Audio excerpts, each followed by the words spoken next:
अस्सलाम वालेकुम दोस्तों, वेलकम टू मियां भाई न्यूज़। आज तेलंगाना की सियासत में एक नया हंगामा फिर से शुरू हो गया है। चीफ मिनिस्टर रेवंत रेड्डी का एक स्पीच वायरल हो रहा है और बीजेपी ने उस स्पीच को लेकर पूरे तेलंगाना में एहतजाज का ऐलान कर दिया है। बाज़ लोग कह रहे हैं कि सीएम ने रिलीजन के नाम पर मजाक उड़ाया है और दूसरे लोग कह रहे हैं कि इनके स्टेटमेंट को कंटेक्स्ट से बाहर निकालकर वायरल किया जा रहा है। लेकिन सच क्या है, ये कंट्रोवर्सी इतनी बड़ी क्यों बनी और इसका पॉलिटिकल इम्पैक्ट क्या होगा, आज हम इसी पर बात करने वाले हैं डिटेल्स में। वीडियो शुरू करने से पहले आप सभी से रिक्वेस्ट है कि हमारे चैनल को सब्सक्राइब कर लीजिए। तो ये सब तब शुरू हुआ जब एक इवेंट के दौरान रेवंत रेड्डी ने अपनी स्पीच में हिंदू मजहब में भगवानों की तादाद पर सवाल उठाए। वायरल वीडियो क्लिप में रेवंत रेड्डी कह रहे हैं, हिंदुओं के कितने भगवान हैं? 3 करोड़। हर एक भगवान अलग किस किस बात का जिम्मेदार है? एक अनमैरिड लोगों के भगवान हनुमान, एक दूसरी शादी करने वालों के अलग भगवान, एक शराब पीने वालों के लिए भगवान, एक मुर्गे की बलि के लिए अलग भगवान, एक दाल चावल के लिए अलग भगवान। आखिर इतने भगवान क्यों है? ये कहना था तेलंगाना के चीफ मिनिस्टर रेवंत रेड्डी का। आइए देख लेते हैं ये क्लिप भी।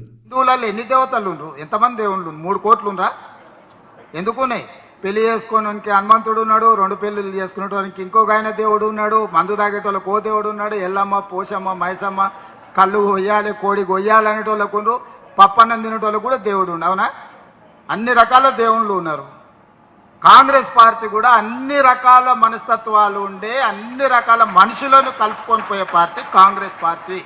ये स्टेटमेंट सुनते ही बीजेपी और राइट विंग ग्रुप्स ने कहा है कि यह सिर्फ एक बयान नहीं बल्कि हिंदू आस्था का अपमान है। बीजेपी का कहना है कि किसी भी मजहब के बिलीफ और प्रैक्टिसेस को मजाक या कॉमेडी के फॉर्म में प्रेजेंट करना एक्सेप्टेबल नहीं है, स्पेशली जब वो किसी स्टेट का इलेक्टेड लीडर हो। बीजेपी स्पोक पर्सन ने यह भी कहा है कि कांग्रेस पार्टी हमेशा से हिंदू ट्रेडिशन को टारगेट करती रही है और रेवंत रेड्डी का बयान उस सोच का हिस्सा है। बीजेपी ने आज तेलंगाना भर में एहतजाज का ऐलान कर दिया है। वीडियो आपके स्क्रीन के ऊपर आप देख सकते हैं। एहतजाज भी शुरू हो गया है सीएम के खिलाफ। ये लोगों का कहना है कि चीफ मिनिस्टर रेवंत रेड्डी दिए गए बयान पर माफी मांगे। रेवंत रेड्डी के सपोर्टर्स का कहना कुछ और ही है। उनका कहना है कि रेवंत रेड्डी ने किसी मजहब का मजाक नहीं उड़ाया बल्कि इंडियन सोसाइटी में जो रीजनल और कैस्ट बेस्ड रिलीजियस डिविजन्स है उनके बारे में बात की। कुछ सपोर्टर्स कह रहे हैं कि इंडिया में रिलीजन के नाम पर सुपरस्टिशंस और ब्लाइंड फेथ का मार्केट चल रहा है और रेवंत रेड्डी सिर्फ उस सिस्टम को चैलेंज कर रहे थे। लेकिन प्रॉब्लम यह है कि जब रिलीजन की बात आती है स्पेशली इंडिया में तो लोग सिर्फ स्टेटमेंट नहीं सुनते, इंटेंशन भी जज करते हैं और जब इंटेंशन कंट्रोवर्शियल लगे तब कंट्रोवर्सी रुकती नहीं बढ़ती है।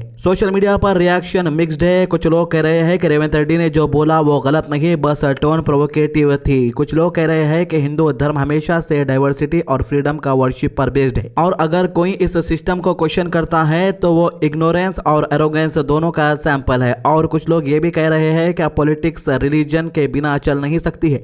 इलेक्शन, वोट्स और पॉलिटिकल पावर सब रिलीजियस सेंटीमेंट से जुड़ी हुई चीजें बन चुकी है इंडिया में। अब राजा सिंह ये कंट्रोवर्सी से कैसे दूर रह सकता था? राजा सिंह को जैसे इस बारे में पता चला तो इसने फौरन अपने सोशल मीडिया अकाउंट पर एक वीडियो पोस्ट कर दिया। हालांकि ये बोलता है कि बीजेपी से रिजाइन कर चुका है, बीजेपी पार्टी से इसका कोई लेना देना नहीं है, लेकिन हमेशा बीजेपी लीडरों की तारीफ करता रहता है। हो सकता है कि अंदर से बीजेपी का ही एजेंट हो पर सामने बीजेपी का आदमी नहीं है, ये कहकर बताने की कोशिश कर रहा। तेलंगाना के अंदर जीएचएमसी का इलेक्शन करीब है और बीजेपी को एक कोई ना कोई अच्छा टॉपिक चाहिए था ताकि ये टॉपिक्स के जरिए जीएचएमसी के अंदर कुछ ज्यादा सीटें जीत सके और ये टॉपिक इनको मिल गया ऐसा लगता है। लेकिन रेवंत रेड्डी वो भाषण क्या देता है कि हिंदुओं के कितने करोड़ देवी देवता हैं, शादी जो नहीं करता है उसके लिए एक देवता है हनुमान जी, जिसके 2 जुड़वा हैं उसके अलग देवता है, जो शराब पीते हैं उनके अलग देवता है, अलग देवी देवता है। इस प्रकार का भाषण रेवंत रेड्डी ने आज मक्तल में दिया है।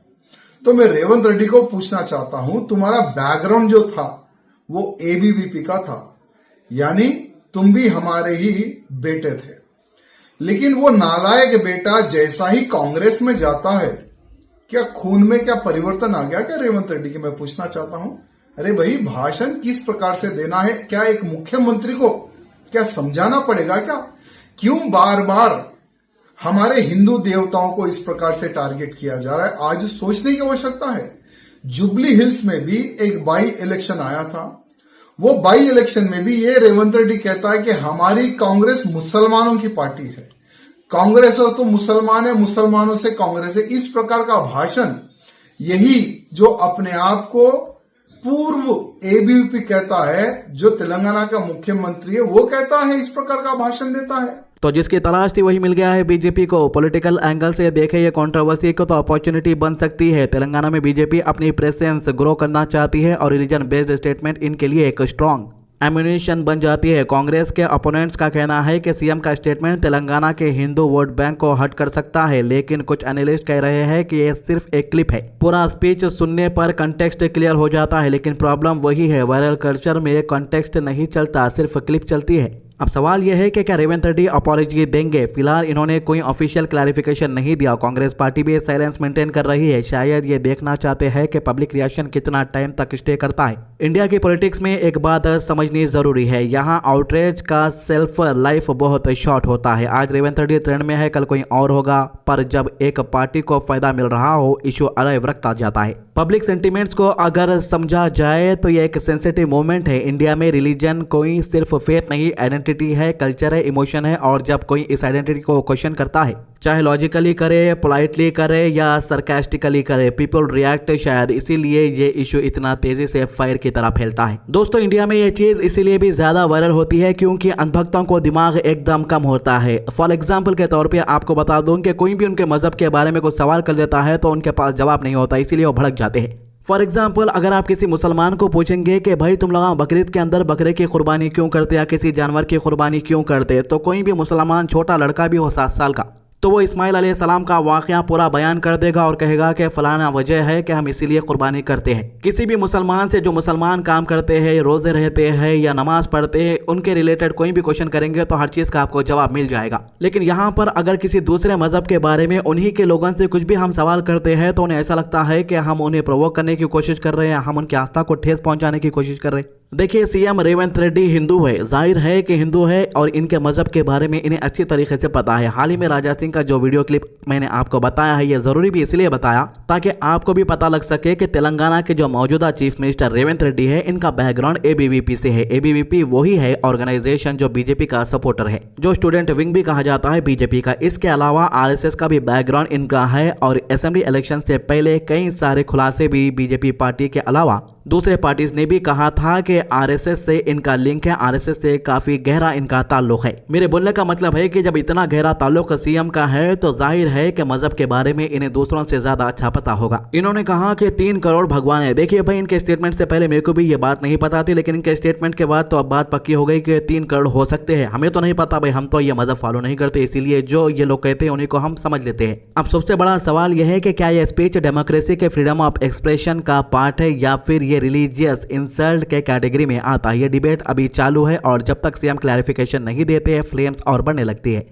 आखिर में एक सिंपल बात, इंडियन पॉलिटिक्स में रिलीजन एक मैच स्टिक की तरह है। कब किस स्पीच में वो रब होकर स्पार्क हो जाए कोई नहीं कहा जा सकता, और जब स्पार्क्स पॉलिटिक्स में लगती है तो सिर्फ आग नहीं लगती, ये वोट पैटर्न, पोलराइजेशन और पब्लिक परसेप्शन को चेंज कर देती है। तो अगले कुछ दिनों में इस कंट्रोवर्सी का आउटकम डिसाइड करेगा कि तेलंगाना की पॉलिटिक्स किस डायरेक्शन में जाती है। क्या यह एक पॉलिटिकल मिस्टेक होगी या सिर्फ एक टेम्पररी मीडिया स्टॉर्म। फिलहाल एक बात तो क्लियर है कि यह डिबेट अब रुकने वाली नहीं है और तेलंगाना अब देख रहा है कि सीएम बोलेंगे या चुप रहेंगे। तो ये थी इस मामले की अभी तक की अपडेट। आज की अच्छी बात, हुजूर सल्लल्लाहु अलैहि वसल्लम ने फरमाया जिस चीज की कासिर यानी ज्यादा मिकदार मात्रा नशावर हो उसकी कलील यानी कम मिकदार भी हराम है। अबू दाऊद 3681। हमारे चैनल को सब्सक्राइब कीजिए, वीडियोस को ज्यादा से ज्यादा शेयर कीजिए, नमाज की पाबंदी कीजिए, कुरान की तिलावत कीजिए और दुआ में याद रखिए। अल्लाह हाफिज।